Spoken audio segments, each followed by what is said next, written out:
Governor Martin, the chair of the Academic Teams Program Committee. And I want to first thank everyone for joining in on the call. And the first order of business, I would like for Mikey to kind of do a roll call. Yes, sir. Dr. Marshall.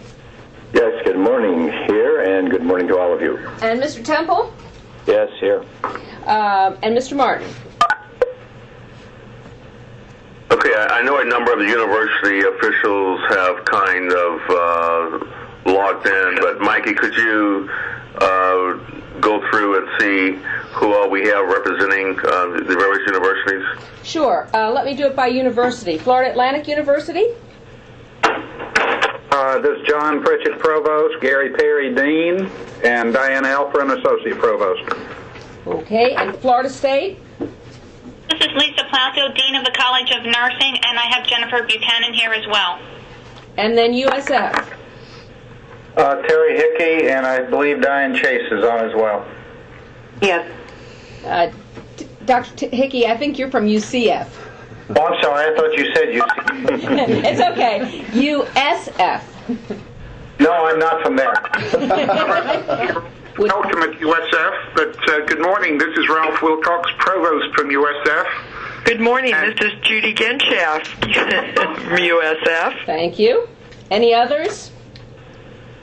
Well, I'm joined this morning by the Dean of our College of Arts and Sciences, Dr. Eisenberg.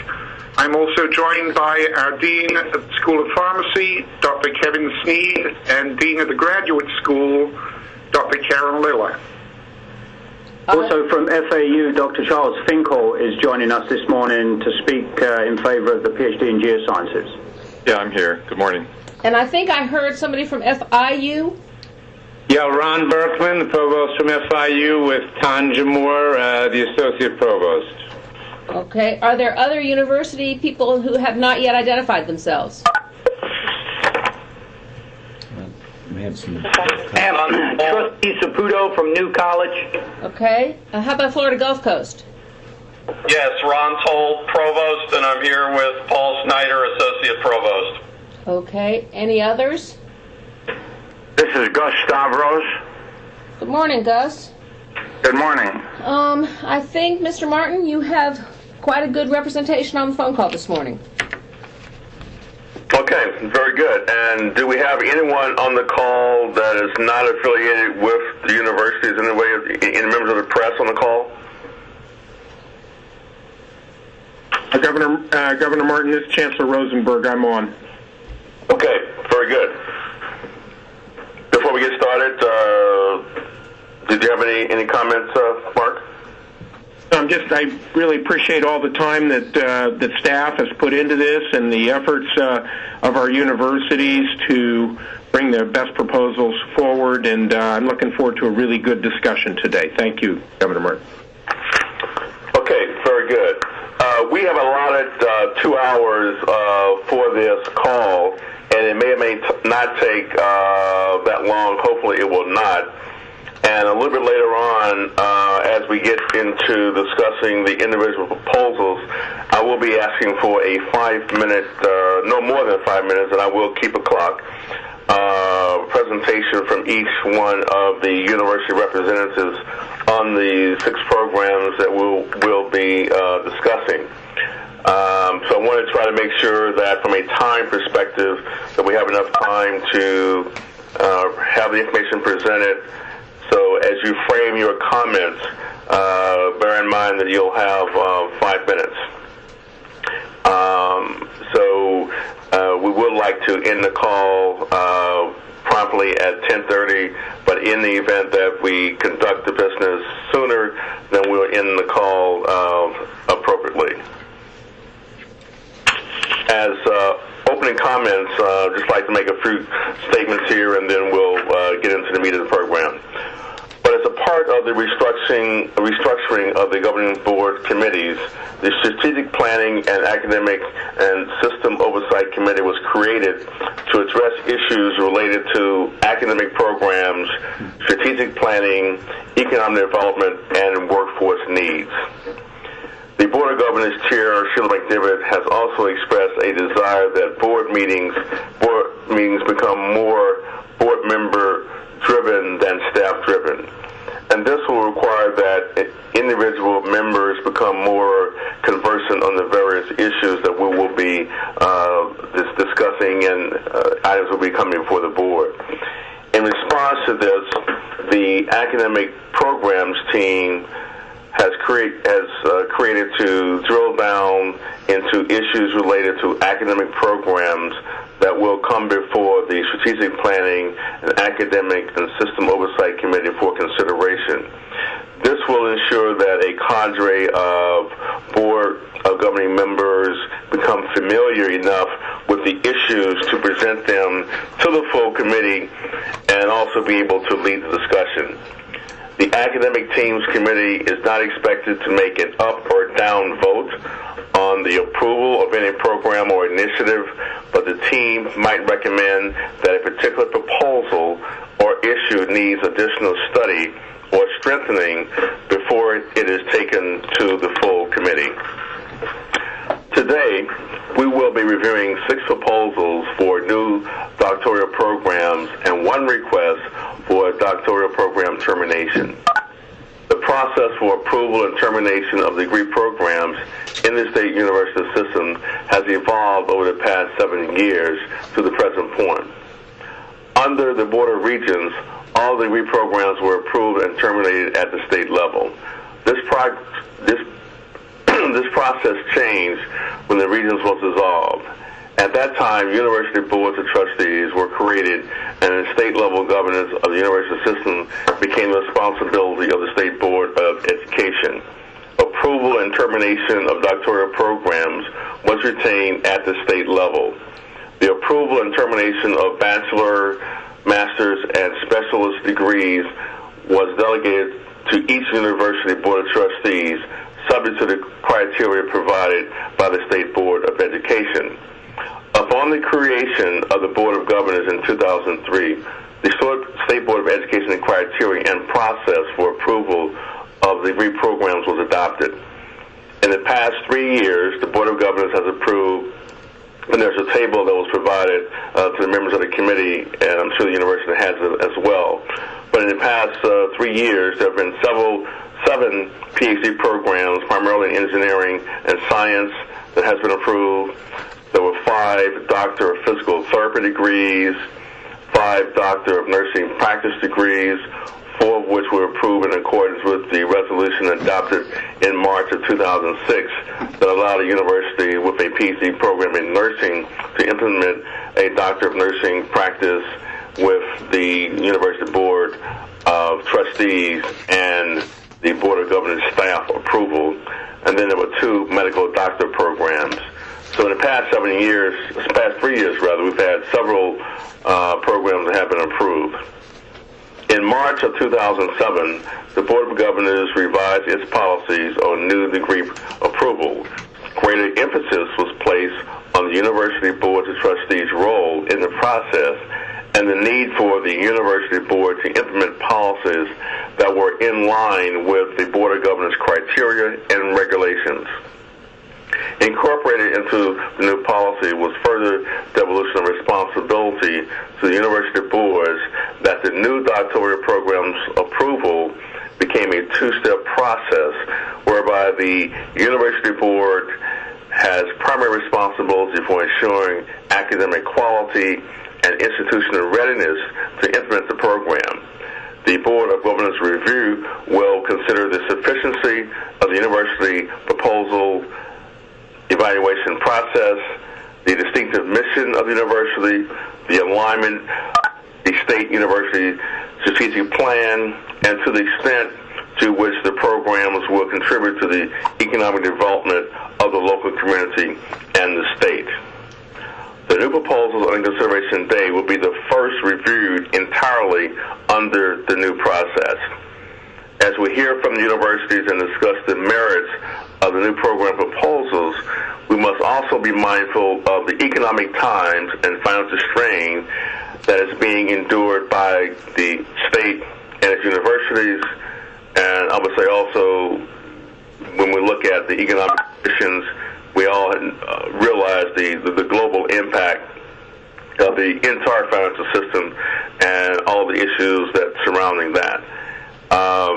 We know that the general revenue for the state continues to fall below the estimates.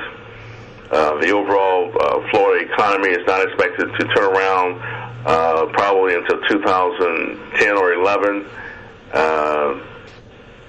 We probably will be having another round of cuts sometime in 2009 and 10. So as we look at these programs, one of the things that we from the team will be asking direct and pointed questions to the universities, in light of the overall economic condition, are you certain that these are programs that you would like to have approved by the Board of Governors? Assuming that you've already had them approved by the Board of Trustees at your local level, and you've gone through considerable effort and timing, I'm sure that you are aware of the sensitivity, but you just want to make sure that these are programs that we need to have implemented at the state level at the various universities. So that ends my opening comments. And do I have any maybe comments from Dr. Marshall or Temple before we get started?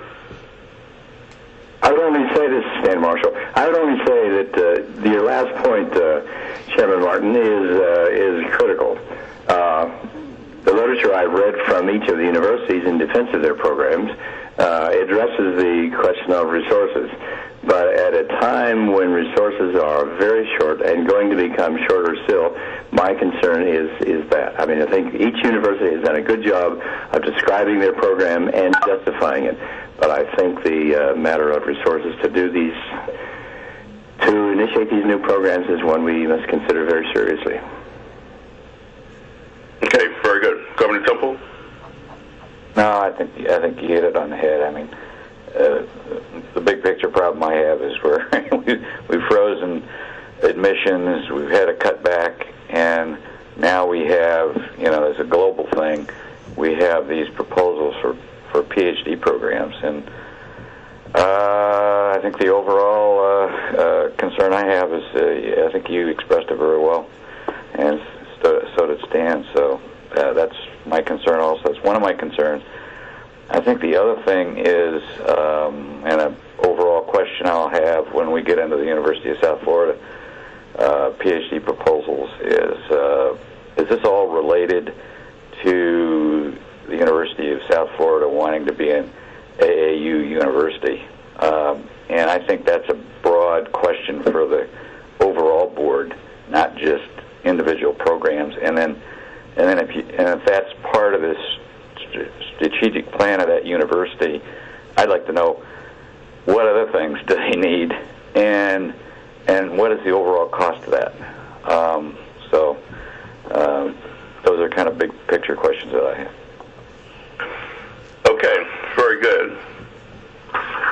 Moving on, we now move into the new degree program part of the agenda, and I would ask that each representative from the universities on the 6 proposals, again, you will have 5 minutes to make your presentation, and then what I would like to do is go through and maybe have all of the 6 universities to present, and then we will have a question and answer period from the team after all 6 have been presented.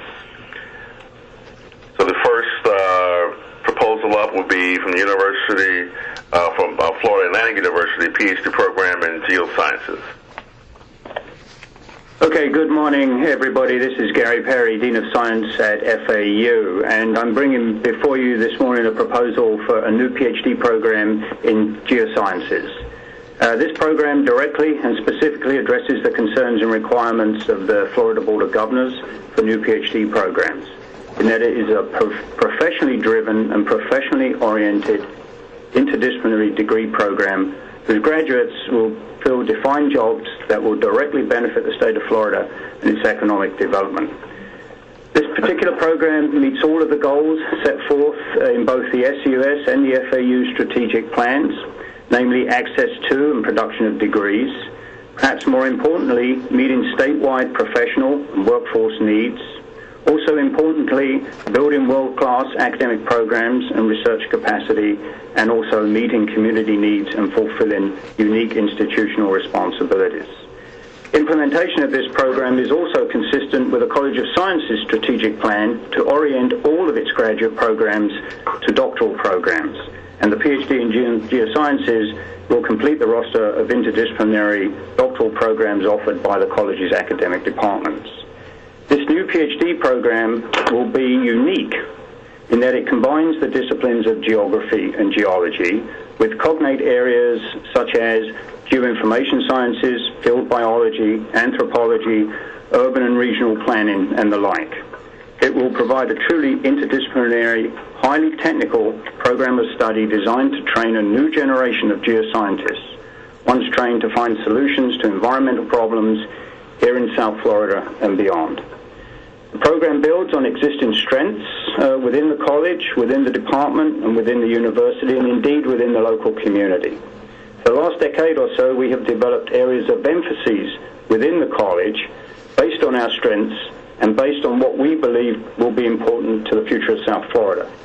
The college is well positioned broadly in the life sciences, and one area in which we have developed remarkable strength is in the environmental and earth sciences. Clearly, with the acquisition of Harbor Branch Oceanographic Institution and FAU's unique location here in Southeast Florida, we now have programs that can span work in the Everglades, work on the coastal regions, to work out in deep water and ocean environments. In the past, we have developed our PhD programs to support these areas of emphasis, and all of these programs are now successful interdisciplinary programs. We now propose to do the same with this Geosciences program. The academic program will require students to complete 90 credit hours beyond the baccalaureate. It will involve over 30 faculty from 5 different colleges here at FAU. The students in the program will specialize in one of 3 areas: hydrology and water resources. This is research in the areas of hydrology and water resources, actually dealing with water flow issues, water supply issues, and water quality. This will become a major focus of this program and is of clear importance to Florida, especially South Florida. Another area would be in urban development and sustainability, and also another area in cultural and spatial ecology. All these specializations will have tremendous impact here in Florida. Our projected enrollment is 16 students in the first year, rising to 58 students by the 5th year.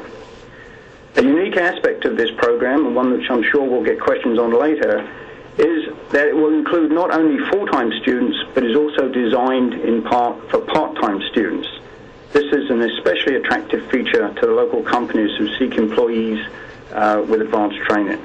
As far as graduates of this program finding jobs, the local job markets are increasingly geared towards environmental analysis, towards planning due to scarcity of water resources and water contamination, and towards the problems of unsustainable management of natural resources. This program will provide professionals with the knowledge and skills necessary to contribute to the conservation and prudent use of our natural resources. There is little cost for implementing this program. We have already invested in hiring a superb new faculty and buying new equipment. E&G funds will be reallocated from within the existing college and department budget, principally from the master's programs currently offered by the Department of Geosciences. That is, we will shift the emphasis in geosciences research programs from a master's to a doctoral program. That is not to say the master's programs will be abandoned. They will not. But they will be retooled towards terminal professional master degree programs in geography and geology. However, environmental problems that are so complex here in Florida, the master's training is just no longer adequate to solve and find solutions to some of these needs.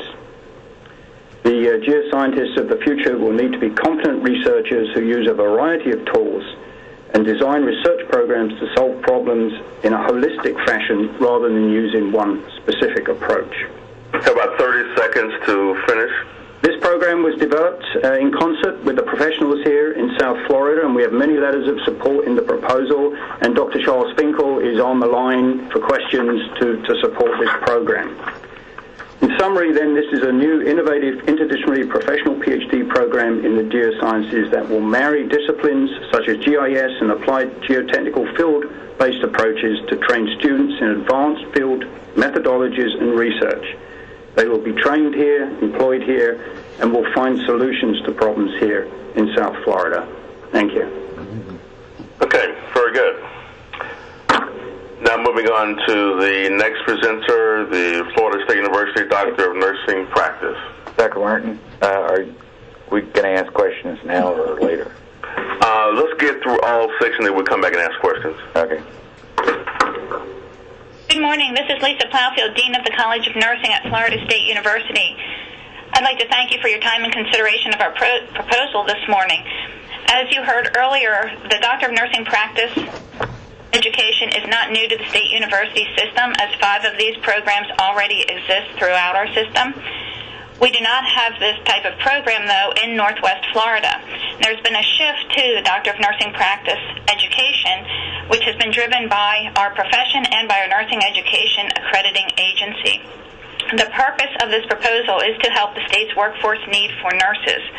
This degree will help provide advanced practice nurses to the state. The graduates of this program will contribute to primary health care, nursing education by serving as clinical faculty, and our health systems and nursing leadership needs throughout our state system.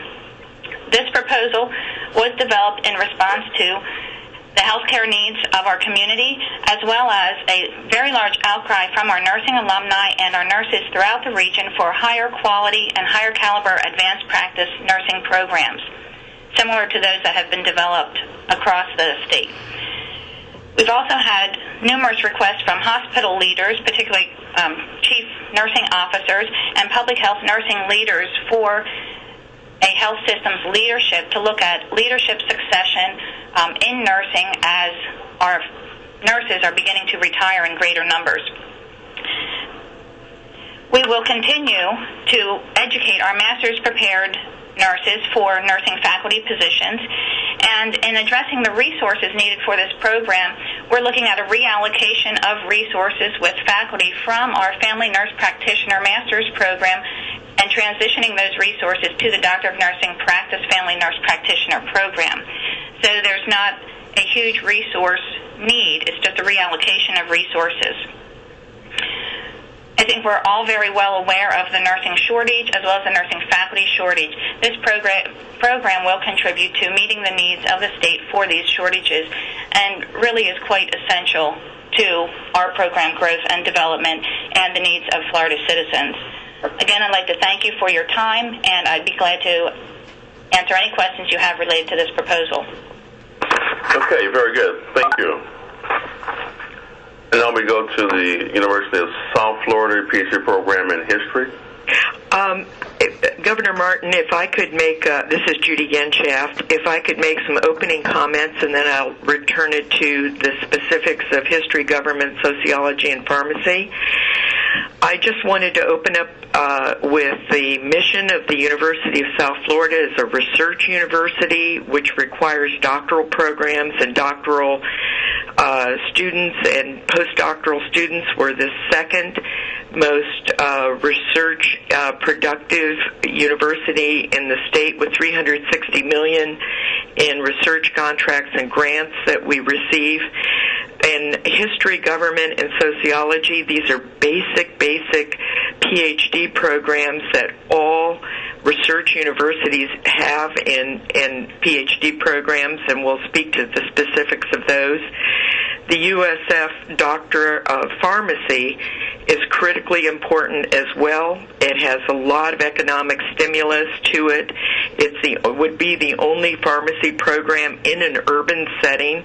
We have attracted SRI, Merck, Moffitt, we've Draper Labs, Romark. These are all drug discovery companies and ones that are in need of some additional support from the university with pharmaceutical issues.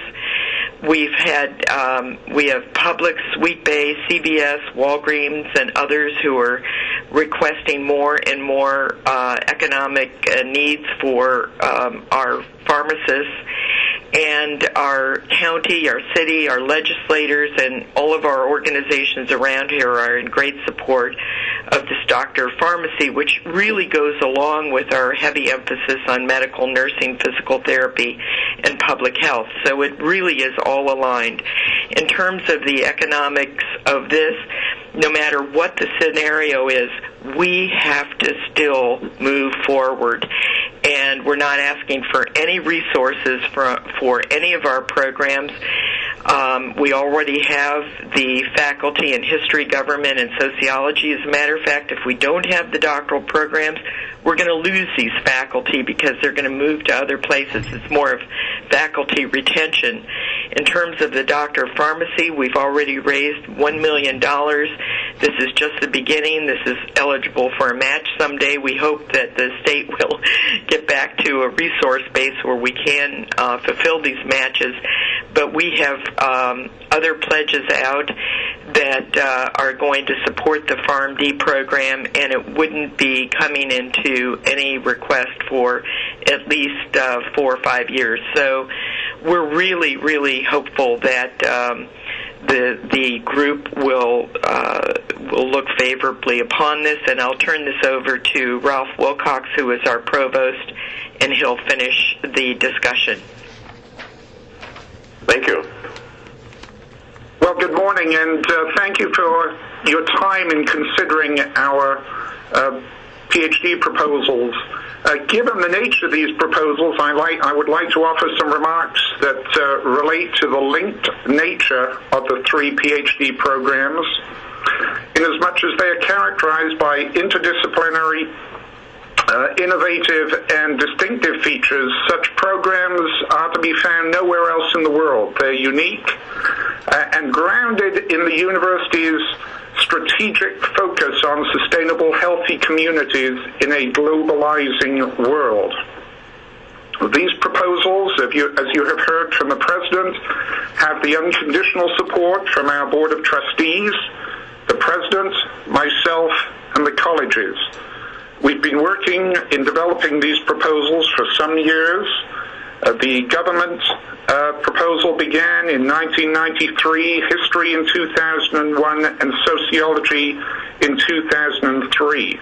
As such, we've been building over time the necessary faculty foundation and other resources to support these programs. We recognize that these programs do address the Board of Governors' strategic goals in access to and production of degrees. These programs are, once again, unique. They're not duplicative. They are quite different from the other PhD programs in these disciplines that one finds at 3 other state universities, and they meet student and market needs. In particular, we anticipate that PhD graduates in these fields will be in great demand in the military, and in light of the fact that I think you all know Central Command and Special Operations Command is based here in Tampa and MacDill, global security, along with issues of the global economy, demonstrates the need for such intellectual expertise. Again, in the military, in the business sector, local, state, and federal government, non-government organizations, as well as in the professorial ranks of the state university system, the emerging state college system, and community colleges. These are, we project, high-wage areas of employment in the professorial ranks, ranging from starting salaries of $71,000 up to $130,000. It meets world-class programs and research capacity goals, allowing us to leverage existing strengths at the university and again featuring a particular focus on global security and global economic strength. In terms of community goals and community needs, which is the fourth goal of the Board of Governors, it builds upon the multi-million-dollar private investment in the Patel Center for Global Solutions at the university, and, for example, is strengthened by our hosting just next month the Global Cities Conference that will focus on sustainability, global and community engagement, and interdisciplinary dimensions of globalization and sustainability. As the President mentioned, it's critical. These programs are absolutely essential to our ability in retaining world-class talent in the state of Florida. Interestingly, just last evening, we recognized one of our professors who has recently been elected to the British Academy and the Royal Historical Society, and it's this type of intellectual talent that we must do all we can to retain in this state. The programs are also essential to our ability to compete successfully for federal grants, particularly in light of diminishing state resources. As I mentioned earlier, we also believe they're critical to enhancing baccalaureate degree production, in that we need more and more history professors, sociology professors, and government professors in our state university system, in the community colleges, and in the state colleges to deliver essential core elements of general education programming.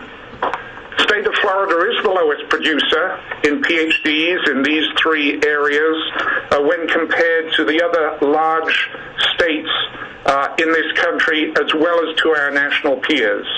We're lagging, falling short, and are in desperate need of more PhD graduates in these particular fields. And finally, as the President has alluded to, we are not asking for any new state investment at this time. We have been building a globally competitive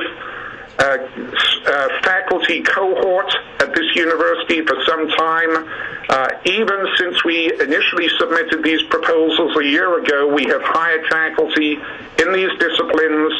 We continue to hire this year. We are searching for 3 new positions across these departments.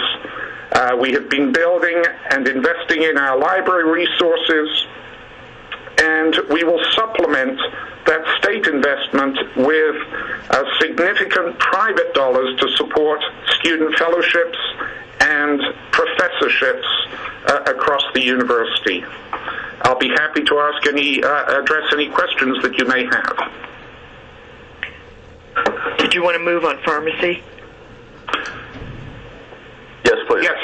Yes, and at this time, let me introduce Dr. Kevin Sneed, who is Dean of Pharmacy here at the University of South Florida. Thank you all. I want to thank you all for allowing me a few moments to talk about a very important endeavor. Dr. Genshaft really kind of outlined a lot of what I was going to say. Let me bring your attention to 3 points about the Doctor of Pharmacy program: workforce, education, and then research. As you all are well aware, we have a very significant shortage of pharmacists, not only nationally, but here in the state of Florida. As of right now, we are 4th in terms of our population in the nation. In the next 5 to 7 years, we're anticipated to move to number 3. There are about 19 million people right now in the state of Florida, and we are the number one number one state in terms of elderly of all the states in the country right now. It's going to be very important moving forward that we match the baby boomer generation coming online officially in 2011. And so from a workforce standpoint, these are medication takers. And right now, we have a very significant shortage of pharmacists to meet that demand and need directly here in the state of Florida. Typically, when we talk about workforce, I know a lot of people think about retail, Walgreens, CVS, but we really need to focus even on our hospital nuclear pharmacy. They are matching. They have very significant shortages right now, and we need to address that issue. In terms of education, as we've already mentioned, here at USF, we have a core number of programs in the way of medicine, public health, nursing, our physical therapy program. All of these programs have a very significant pharmacy component to it. One thing that we have mentioned since I've been here, I can continue to hear over and over, that they wish they had a pharmacy colleague or pharmacy cohort to match up and to add to the teaching endeavors in these various colleges. From a standpoint also of noting that we've had a number of other programs in the state, medicine, the DPT programs, the DNP programs. We have not had an additional public college of pharmacy for a very long time, and that should be noted. I think it's very important to also note that from a clinical and research standpoint, the amount of companies that have moved into the area are very significant. Our graduates will be highly sought after, and with the number of companies that we currently are negotiating and dealing with, all of them have requested and wondered why USF had not moved before now to try and open a college of pharmacy. In terms of demand, let me assure you the demand is there. Last year, none of the colleges of pharmacy in the state of Florida had less than 1,600 applications, and that's a very significant number. We will be anticipating opening an enrollment class in the year 2010 with 50 students. At maturity, that will be 100 students per class for a total cohort of about 400 students. When compared to other states around the country, Florida is lagging behind in the number of pharmacy programs significantly. Right now, if we take a look at California, they have 8 programs. Texas has 7 programs. New York has 6, and even Pennsylvania, which is significantly smaller than we are, has 8 programs. When we add on to that, we take a look at the number of programs that are trying to come here into the Tampa area. We have a very significant concentration of teaching hospitals here in Tampa, and they are all requesting, they are all wanting to partner with the University of South Florida and building a Doctor of Pharmacy program. So that kind of outlines everything I think I would say at this point. As Dr. Genshaft alluded to, it's very important that we move forward now from an accreditation standpoint. If we are to open in the year 2010, 2 years from now, the accreditation body has already made an exception for us right now, noting that we would need Board of Governor approval before we can move any further. And we are already within the timeline of being able to open within the year 2010. So at this point, we're asking for approval from the Board of Governors, and with this degree requiring state approval, legislative approval, we're asking for the Board of Governors to approve the program so that we can move forward with our planning. And that we're already in year planning 1 right now. Next year we'll be planning 2 with implementation in the year 2010. That concludes any comments I have, and I'll be happy to address anything or any questions. Okay, very good. So with that ends the presentation from the 3 universities on their various programs. At this point, I would like to open up for questions from our academic team members.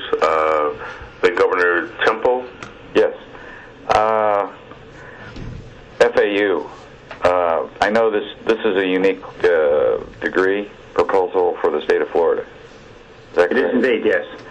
Are there any other universities outside of the state of Florida that have anything like this? Not that we can find. Okay. Texas has a few programs in geography that are more applied. Really, the combination of the technical aspects of this with the field research is really quite unique.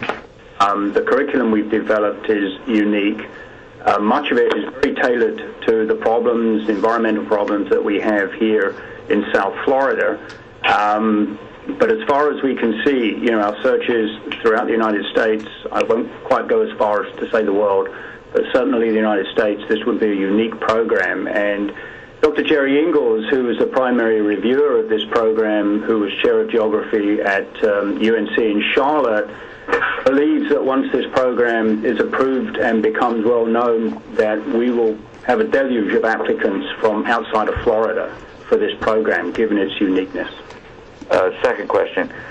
Can you give me let's assume we had 2 graduates, just for the moment, not complicated, of this program.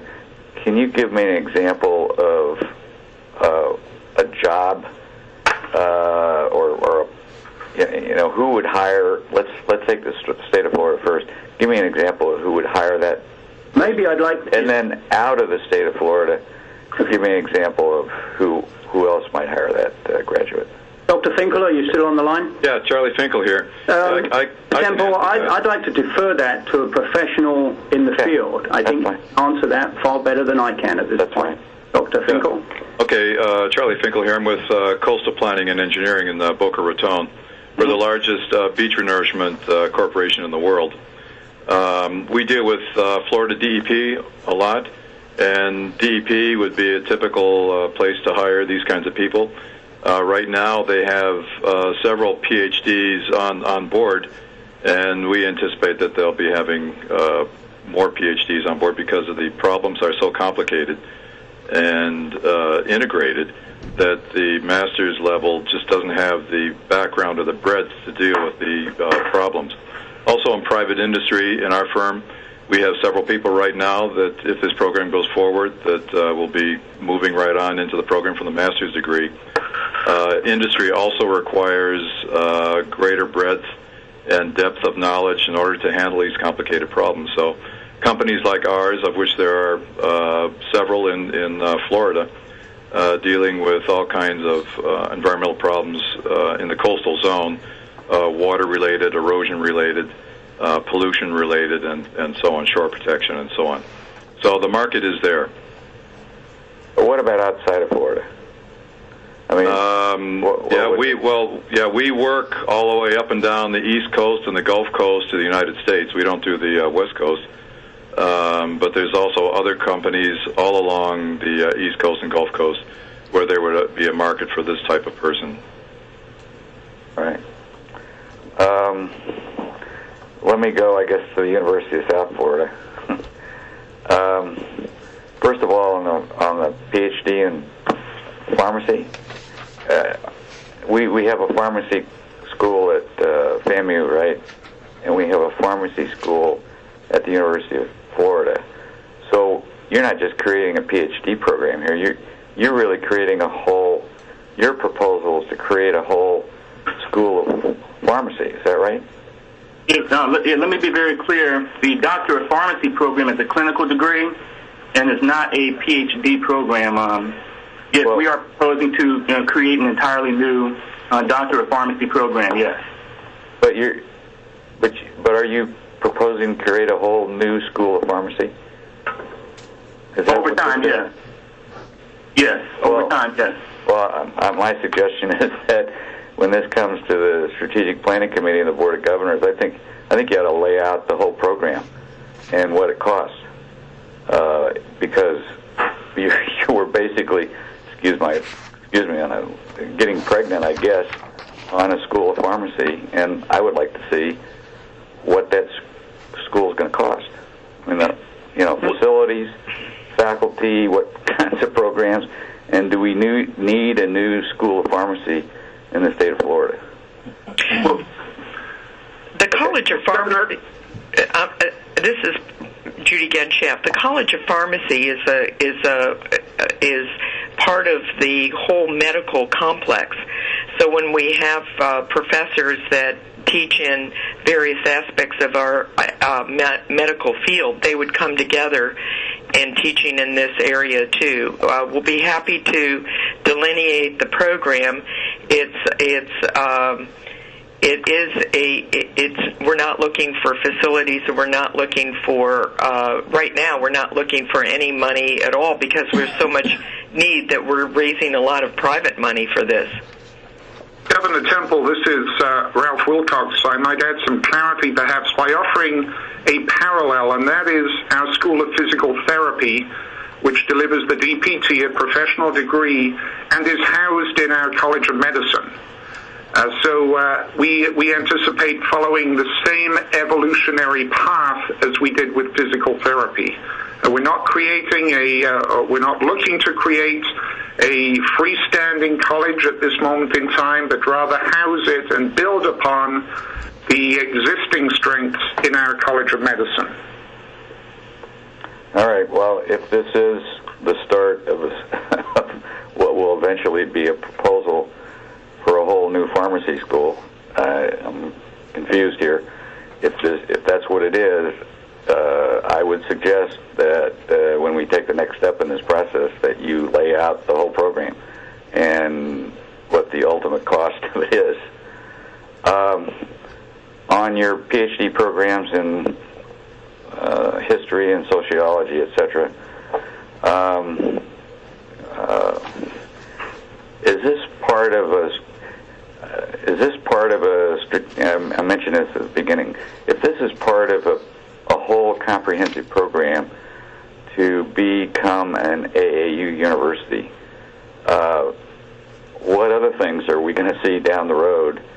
And I think that's a strategic kind of issue that should go not only to the Strategic Planning Committee, but to the whole board.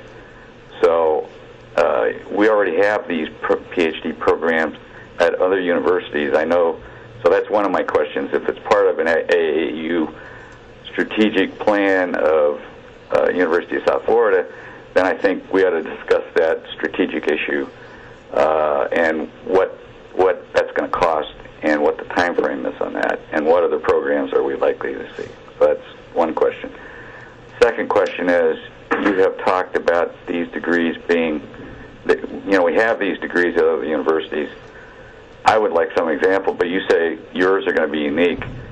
So what is the difference? Just give me an example of what's the difference between having had PhD at the University of South Florida in history and having a PhD in history at the University of Florida, let's say. And so that, that's my concern about all of this. So those are. Well, if you will, allow me to address your second question. Second question first, and that relates to the uniqueness of our programs. Of course, you're absolutely correct to point out that there are 3 PhD programs, discipline-based programs in other universities within the state university system of Florida. They are, as I alluded, discipline-based, very traditional history, sociology, and political science programs.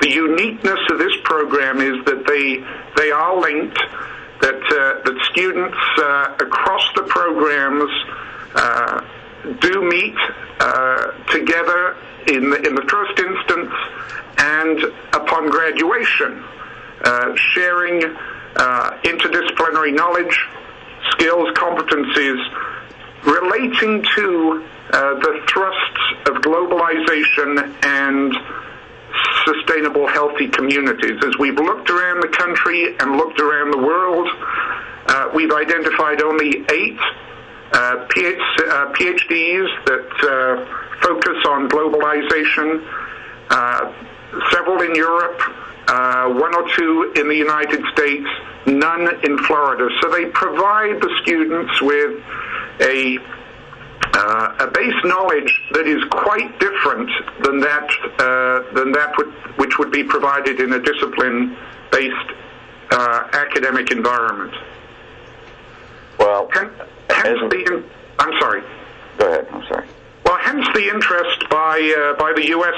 military, by international global NGOs such as the United Nations in employing PhDs that have a grounding in history, a grounding in sociological theory or government, yet have explored and developed a very clear understanding of issues related to burgeoning globalization and the challenges associated with the global economy that we're all experiencing today, and of course, global security. Okay, what about my AAU question? Yes, President Genshaft, I guess, right? Well, absolutely. We are looking, our goal is to move to an AAU eligibility. That's been something that's been in our strategic plan for, I believe, 2 years now, and we have very clear accountability measures that we're looking at across the board. AAU has a number of different items that they look at in terms of eligibility. We actually are already there in our research profile, and we're very, very close in our student profile, and now we're looking at areas of programmatic differences, and this is a group that is 63 colleges that have been around since the 1800s, and so it's one that you look at the eligibility to be invited in by the presidents is something else. I mean, but the goals that we have to get there is something that there's only one AAU in the state. That's UF, and this is something where we're close. We have a ways to go in certain areas, and we're outlining each of those areas very, very carefully. But there is no question that having doctoral programs and doctoral studies is a very, very key and central part of our mission.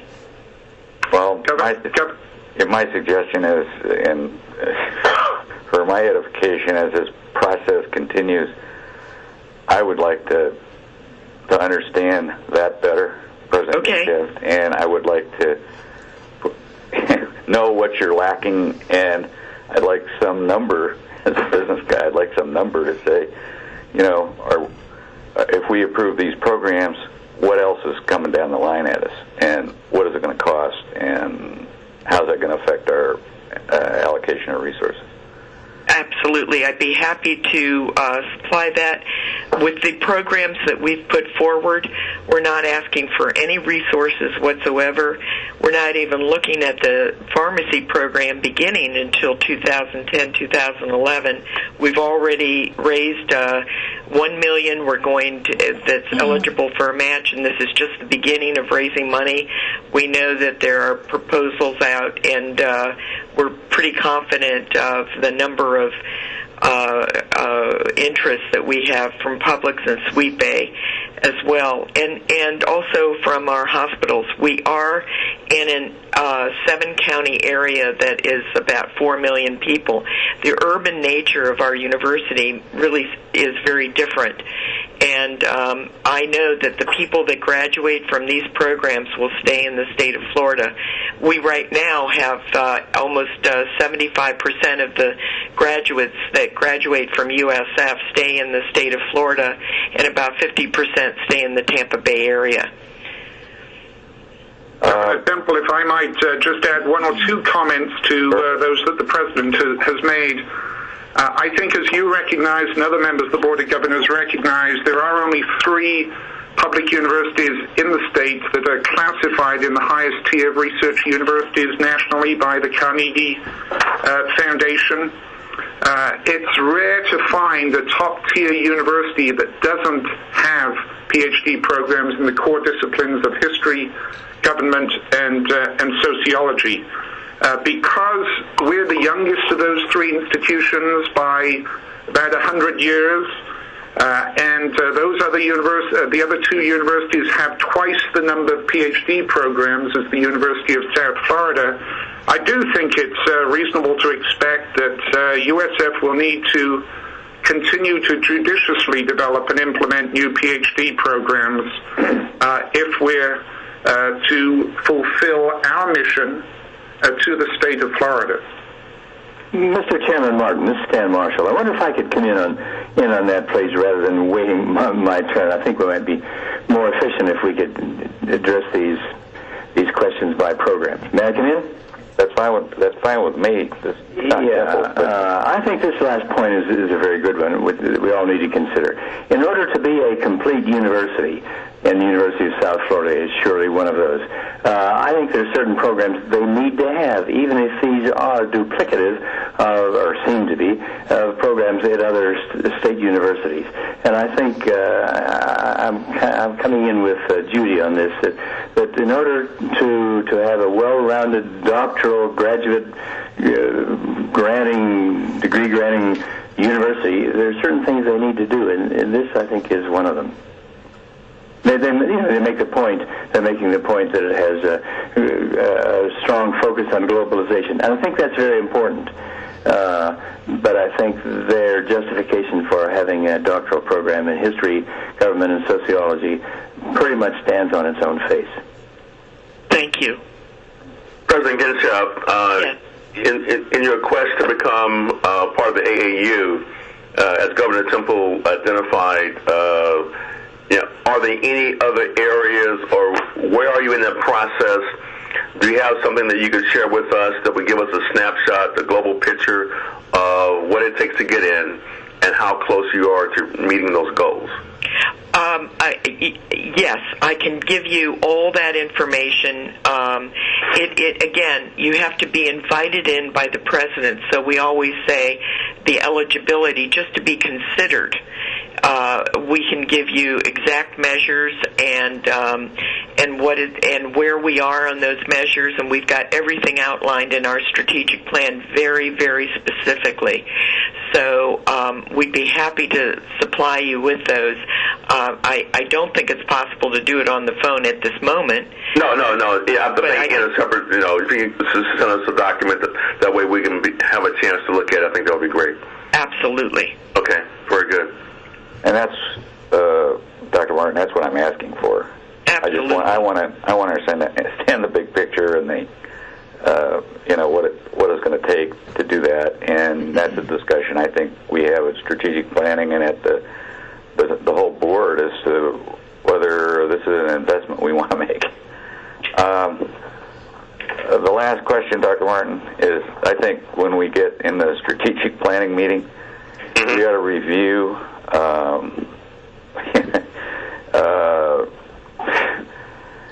what qualifies to, I think we got to really, if you take meeting statewide professional and workforce goals, you have globalization, building world-class academic programs. That all sounds good, but anybody can propose any PhD program in any field and justify it based on those criteria, and I think they ought to be reviewed again. I think they're too broad, but that's not the purpose of this meeting. I'm just finishing up, and I don't have any other questions. Okay, Governor Marshall, do you have any additional questions or comments? Maybe a couple, not anything very profound. I'm curious about the professor who was recognized by the British Society. What did he do? Well, he's done much over his academic career, Governor Marshall. He's an 18th century, a specialist in 18th century literature and culture, and has been broadly contributing to academic programming and our students' education and research at USF for some years.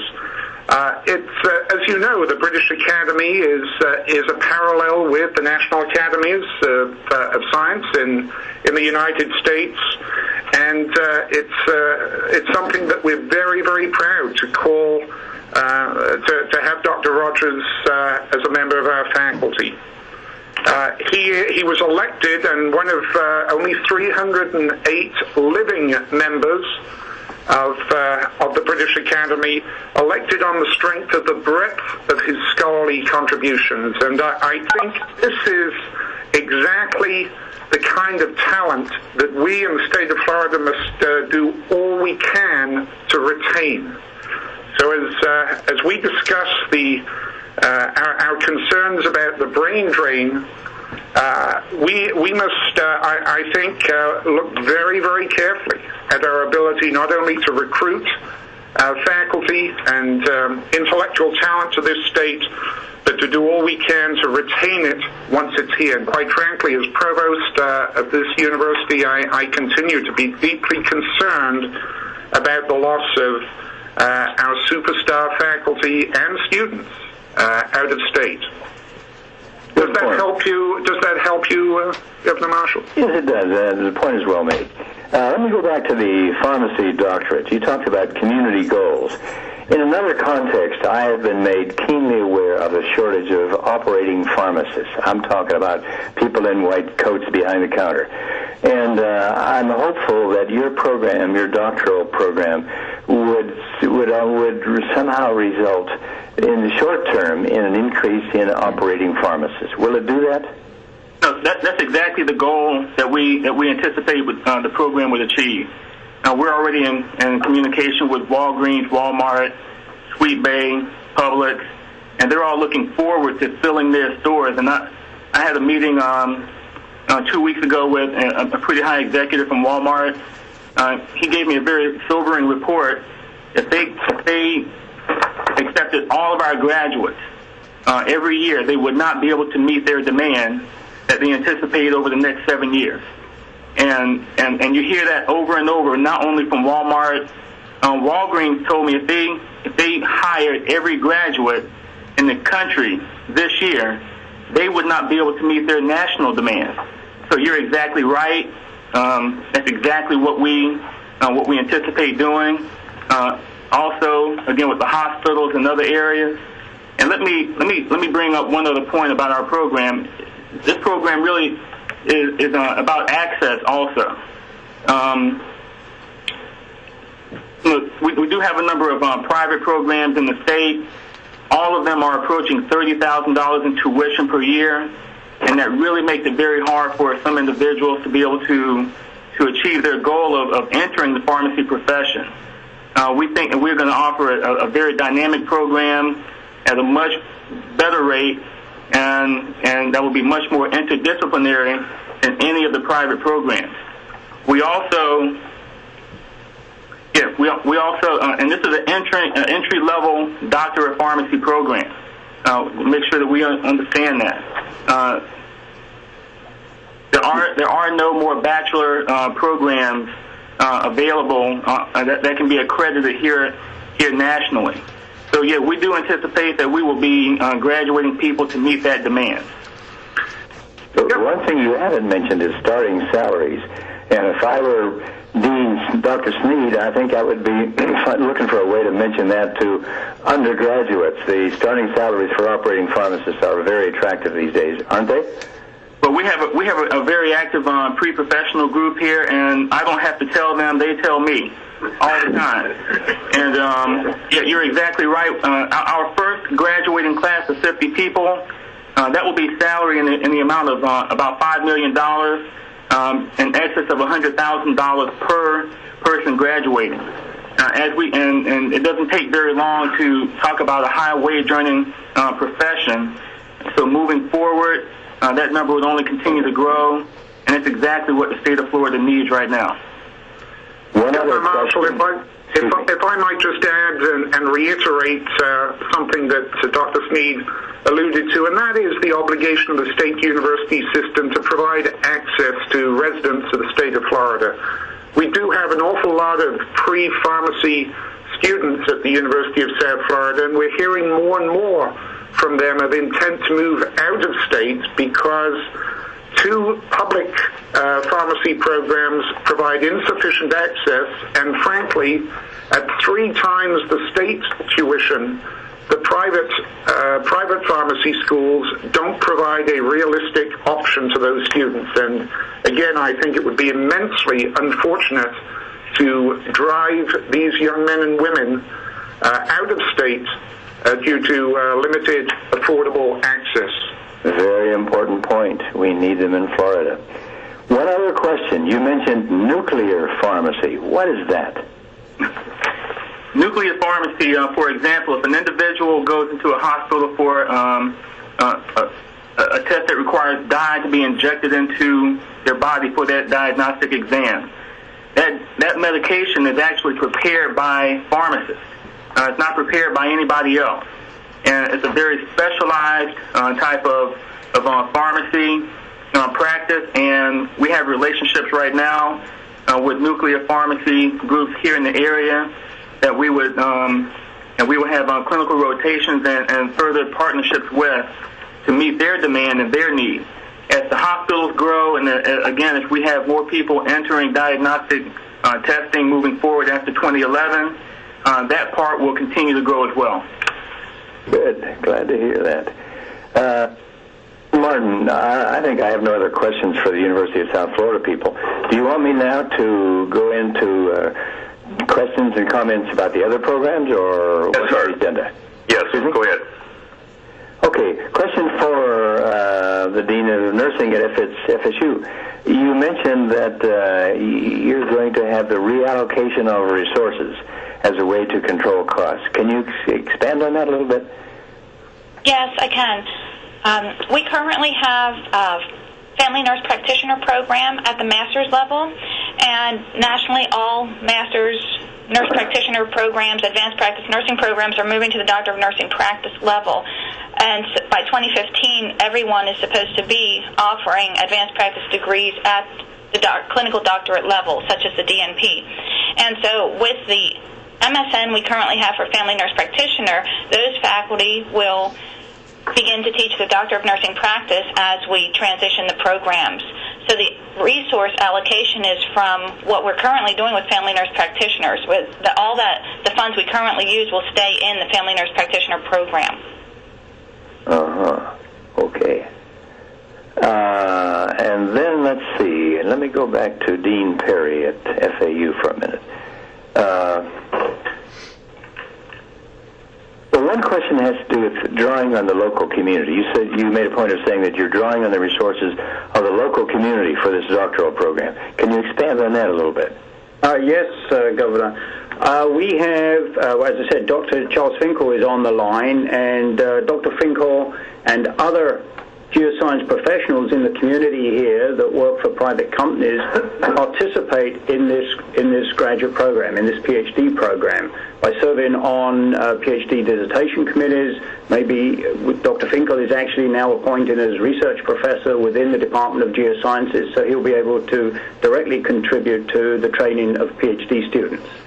So not only the professionals in the local community, but also the environment in which FAU sits is a living laboratory for this kind of PhD program. As you're well aware, we're adjacent to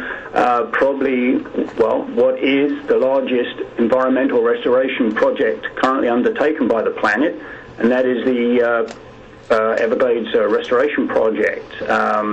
We sit on the coastline in the coastal communities, and also with our acquisition of Harbor Branch, we have access to deep water and blue water ocean environments. So I think the local community is very much a part of this program, not only from the training of the students that will graduate from this program, but also in providing access to the environment in which they're going to be trained to try and find solutions to some of the problems here in South Florida. Well stated, thank you. When I first saw your proposal, and I saw the words geology and geography tied together, I thought, that's a little strange. If I were to bring together the head of the Department of Geology and the head of geography in my university, they would look at each other and say, what do you do? We don't have much in common.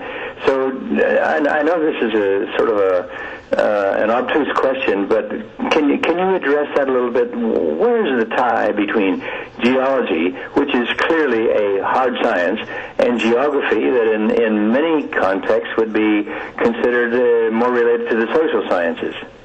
Well, indeed, when we brought the head of geography and geology together, they did look at one another and say, what do you do? A number of years ago, the Department of Geography was housed in the College of Social Sciences here at Florida Atlantic University, and the Department of Geology, a hard science, as you rightly say, was housed in the College of Science.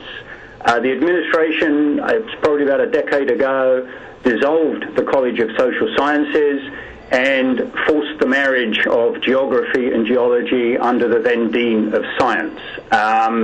So we brought together the geographers and the geologists. They were not happy about it, you are right. But we have, in that process, about 5 years ago, decided that we needed to reorganize the Department of Geography and Geology, look to the future.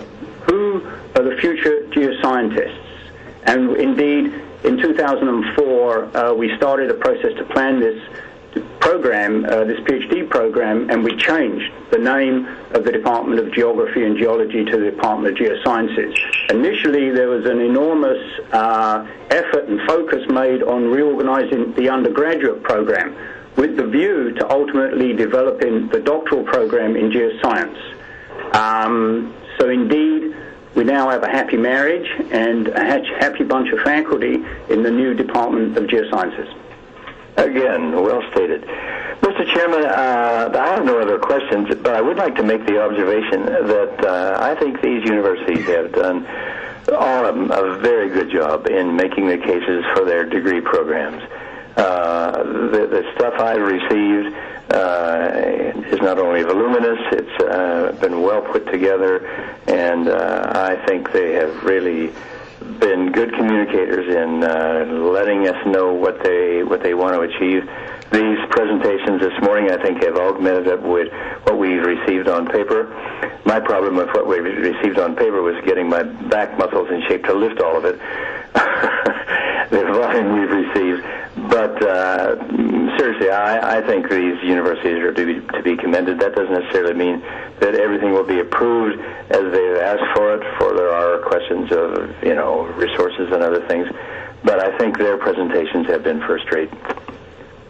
Very good. Thank you very much for those comments. And I think in light of their presentation this morning, I agree with you that it has been very informative, and they have presented some great programs that I think are necessary for the system. But then as we move forward through the process, there may be additional questions we might have. I noticed that there were several beeps along the way over the last, say, hour or so. I know Governor Stavros is on the call, but are there any other governing board members on the call this morning that may have some comments? Governor Martin, this is Governor Stavros. Yes. If I may make a comment, please. I'm not a member of the committee, but I would like to just mention that I appreciated the comments this morning, all well made by the members of the committee and the chair. Two things that I think are critically important. One, the retention of faculty and retention of our students not to leave the state.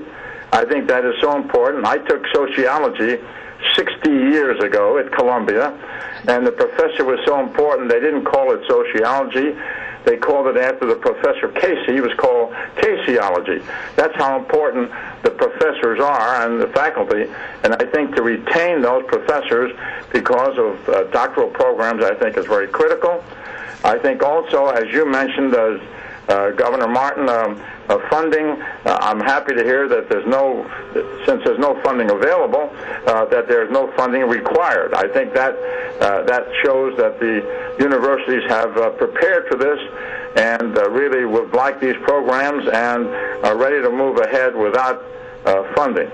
The third thing is, since I live in Tampa Bay, and at this time we're all crying because of what happened last night in Philadelphia, and the Rays did not quite make it, but they had a great year.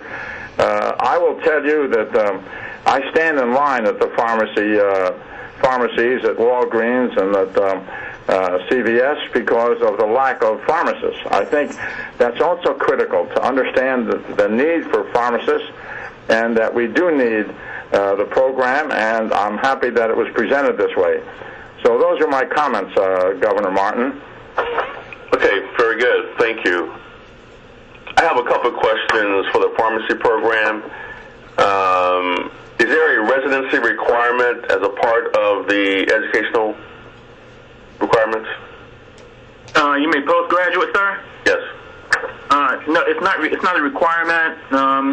The degree is an entry-level professional degree. Right now, the only way to become a pharmacist is going through a doctor of pharmacy program. For some graduates, they may choose to go on for postgraduate residency training, as I did, and that's more by choice than by than requirement. Okay, so once someone finishes this degree program that you are proposing, they will automatically receive a white coat and be able to work in an operating pharmacy? Not at all, sir. They will be required to take a board licensure exam, and then upon passing that test, then they will be a licensed registered pharmacist, and they can go and work at Walgreens or one of the retail locations. Okay, and some of the information you had presented, there are a total of 4 pharmacy programs in the state. Florida A&M, University of Florida are the 2 public institutions. And then you have Nova Southeastern and Palm Beach Atlantic. Yeah, let me make a correction. There is a 5th one that just opened up, Lake Erie College of Medicine, as in Lake Erie, Pennsylvania. College of Medicine, a private program that opened up just south of here, and they too are a private program right now. So, but yeah, the only 2 right now are public, are University of Florida and Florida A&M. And what are the sizes of these programs? How many students do they typically have? The Florida, Palm Beach Atlantic, and Northeastern, or Southeastern rather. Yeah, by and large, at Palm Beach Atlantic right now, I think they're probably at just a little bit more than 100.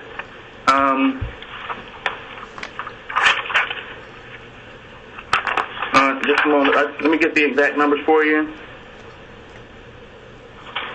Yeah, at Nova Southeastern, they graduate probably 150 annually here. They have another campus in Puerto Rico.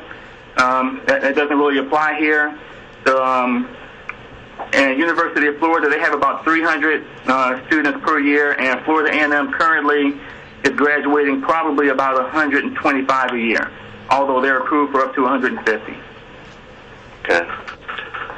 So, based on your presentation, you're saying that even with these 4, now 5 pharmacy programs in the state of Florida and the overall demand, there still is an unmet need that with the new program coming online, there will be sufficient employment opportunities for these new students coming out of the program. Yeah, let me make that's a very important question. Let me make 2 points about that. With the program currently as is right now, we are falling further behind in terms of meeting the shortage in Florida. Right now, information we have from the Board of Pharmacy, there are 22,000 registered pharmacists in Florida, but of that number, only 16,000 maintain a Florida address, meaning there are probably people around the country that maintain a license here but do not work and or live here.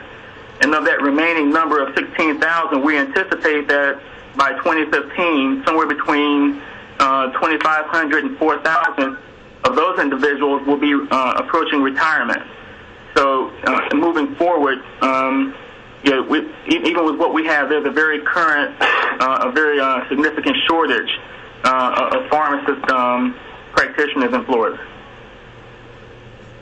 Okay, very good. Thank you. That's all the comments that I have, and if we have no further questions... I got one more. Okay. And I don't know if it's in these. I wasn't looking for it when I went through here.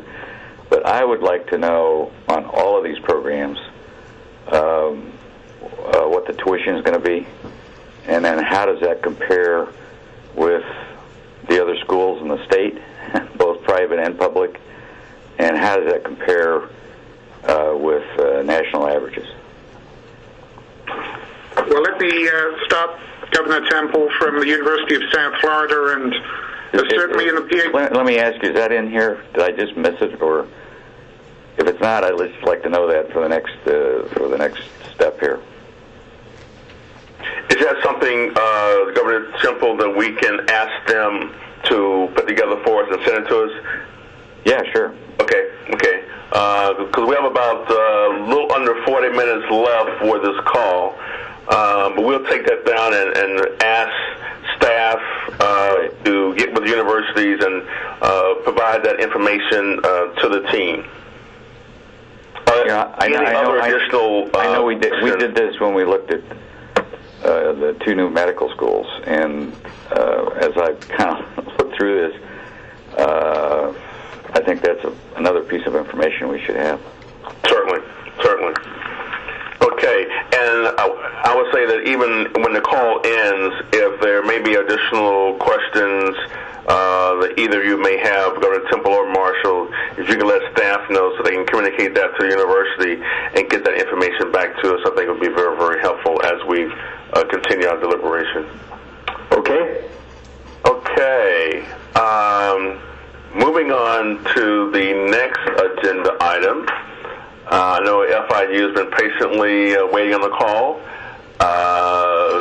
And this is the termination of the FIU PhD program in Industrial and Systems Engineering.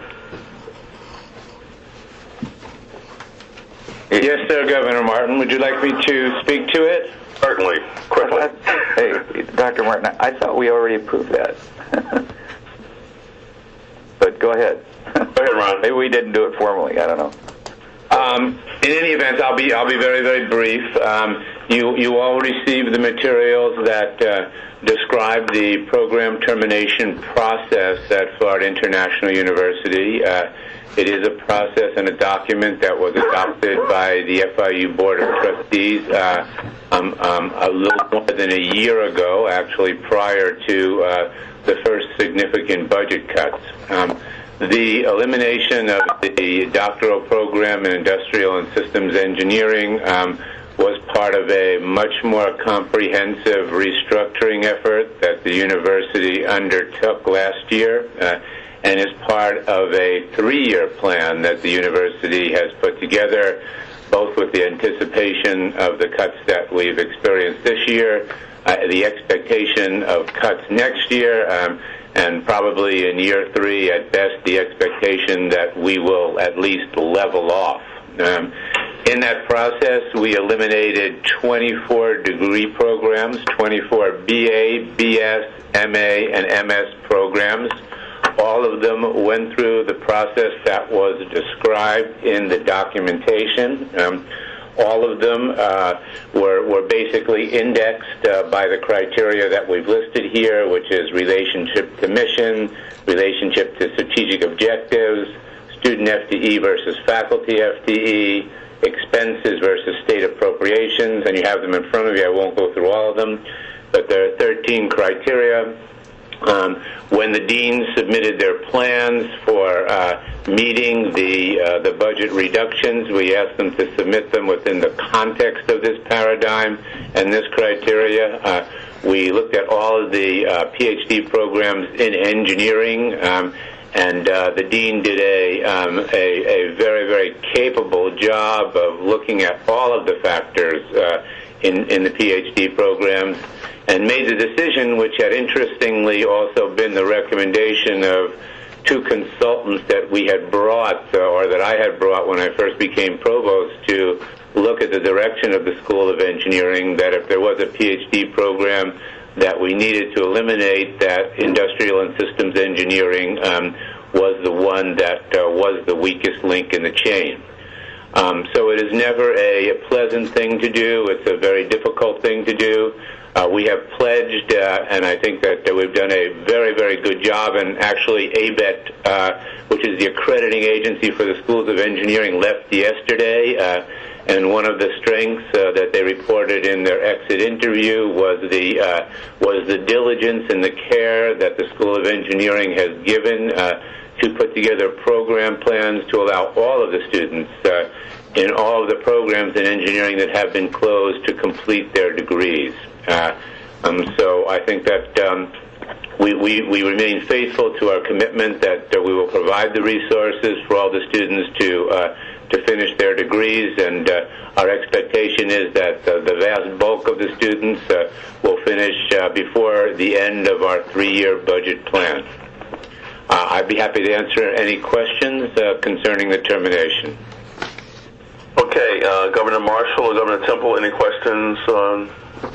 I have none. As I think back on, I think this was discussed at a board meeting, and I asked the question about termination, and so I think what this is the formal process. So I don't have any questions. Okay, very good. Ron, I would say that when I looked at the information that you all submitted, and I noticed that you did terminate several BS, BA, and MA programs. I think you indicated it was 24 in total. And if I recall back to the presentation from your chief financial officer at the workshop that we had at the University of North Florida, you all went through a very extensive process and identified efficiencies that you were going to implement. I'm not really sure if other universities did that, but I was very impressed with the dialogue that we had at that meeting at the University of North Florida and the thoughtful process that you all went through, so I commend you for your efforts. Thank you very much, Governor Martin. So if there are no other comments on that, then we will. That would be go to the full committee for the appropriate termination process. Next item would be the Board of Government Regulations. There were 3 that were presented, and I'll ask staff, Richard, to present those. Thank you, Governor Martin. I'll try to get through these very quickly because I know we're running out of time. And I have John Rogers and Danielle DeFore with me also, who worked on some of these. But basically, the first one that you see is BOG Regulation 6.017 and its criteria for award of a baccalaureate degree. All 3 of these particular, let me say first, all 3 of these have been reviewed by the Council of Academic Vice Presidents and the academic staff at the universities, and we have made some revisions based upon their input. In this particular one, it's actually criteria that have been in existence for a number of years at the state level, and that everyone has been abiding by those criteria, but before they were buried in a State Board of Education rule on articulation, we were wanting to pull them out into a standalone regulation, and that's what we have done. The only comment we had back was our suggestion was from New College, and we added a section in there with the help of New College Council to address the criteria for receiving a baccalaureate degree at New College. With regard to the regulation on accreditation, this is also a regulation that has been revised recently. There's been kind of a long-standing requirement that, of course, that in the Board of Regents days that all the universities maintain SACS accreditation as institutional accreditation, but also that that where appropriate, that programs should seek programmatic accreditation, specialized accreditation. And I think I will let John step in here because this is more his territory, and he can explain any revisions that have been made on in response to universities. Good morning, Governor Martin. Morning. Just briefly, the existing rule on accreditation was one sentence that just asked for the presidents of the universities to notify the board of any accreditation reports. We began in early summer and sent this reg out to our university contacts, and each university has an accreditation officer to seek input. We kind of modified it during the summer and sent it back out recently to the CAVP and other the general councils for additional input, and did not receive any during that round of submissions out to the universities. Basically now, as you can see, there's 2 major sections, one on regional accreditation. All universities are accredited by SACS. we just wanted to clarify and add some specificity on any activities that SACS is in the middle of regarding the university, that our board be informed and our chancellor be informed of that activity, and we lay that out there. The second section deals with specific discipline accreditation. We make the point that our board is very supportive of the value of specialized accreditation, and if a university just makes a determination that a specific program does not need specialized accreditation, we would like to just hear that rationale. So that basically is it. We also make a point that our office conducts an annual survey of accreditation just to keep an updated list of all the degree programs in the system and their accreditation status. And continuing on, Governor Martin, the last one is a regulation concerning the award of honorary degrees. The old regulation that was in place was one that came across from the Board of Regents days, where the Executive Committee of the Board of Regents actually were the ones who said yes or no on the recommendations for honorary degrees. What this new regulation does is devolve that responsibility down to the University Board of Trustees, and basically also requires them to set into place their own policies for making the determination of who is eligible to receive an honorary degree, and to provide a copy of those policies to the Board of Governors. Okay, very good. Any questions from Governor Marshall or Temple? No. I don't have any questions, Mr. Chairman, but I think with respect to this honorary degrees, that's clearly where the responsibility ought to lie, with the Board of Trustees of the university, not the Board of Governors. Okay. Very good. Well, that ends all of the items on our agenda for this morning. And at the beginning of the call, I made some introductory comments, but I think that this is the first time that we are using this approach for our meetings. Based upon the direction of our current chair, the individual teams and our board members will become a little bit more involved at the team level, getting into the weeds, if you will, of some of these programs. So as we make recommendations to the full committee, we will have a presentation, and during those committee meetings, we'll be asking for dialogue by our members of the team for various components of these programs as we move them to the full committee for consideration. And as I mentioned earlier, this is not an up or down vote at our team level, but these items will be going to the full strategic planning, academic, and system oversight committee for consideration. And these items are up for the November meeting. I would ask that if there are any additional questions that you have, if you can get with staff between now and the next meeting to share the information with them, so we can ask if there are additional things we need from the various universities to beef up or shore up their proposals as we move forward. This is John Temple. I got one quick question before we conclude here. And after Dr. Marshall made his comments about honorary degrees, can somebody just tell us, how many of these have come? How many of these have been issued in the last, let's say, 2 years? Just so I have some feeling for how many of these are there, and I'm going to think a lot more about whether this ought to be a Board of Governors regulation or whether it ought to be sent down to the local boards of trustees. I'd like to just know what the numbers are. Governor Temple, this is Richard Stevens. We'll have to get that number for you. Yeah, okay. Next step. Okay. Okay, very good. The Chancellor still on? Yes. Any closing comments, sir? Well, I mean, clearly, we want to thank board members who've been on the call and for your thoughtful comments. And for the most part, the presentations were concise and to the point, and I think that augurs well for this new approach to making sure that our board members have the information and the time necessary to deliberate. So I want to thank you all very much. Okay. Thank you and the staff. Your staff has done a great job in insisting and making all of this happen. So we commend everyone who has been participating in the process. Any closing comments from anyone?